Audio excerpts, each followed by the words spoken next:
How to fix GTA 5 not launching issue error. If you find this video helpful, be sure to drop a like and subscribe. Now, it can be really annoying if your GTA 5 is just constantly crashing, so there's a few different things that you can go ahead and do. The first one is going over and then just going over to Steam. If you download it on Steam, I'll show the Epic Games version as well.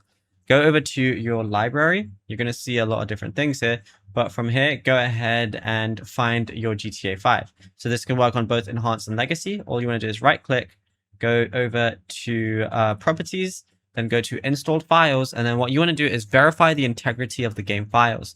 Now this is going to check if there's any corrupt file or missing file, and then it's going to replace it with a new fresh one. And then same thing goes for Epic Games Launcher. All you want to do is open up your Epic Games Launcher, and then I don't have GTA 5 installed through Epic Games, but I'll show you exactly what to do. Let's just say, let me just go to a game I have installed, press the three little dots on GTA 5, then go over not to options, but go over to manage. And then once you're here, what you want to do is verify files, and then you'll be good to go.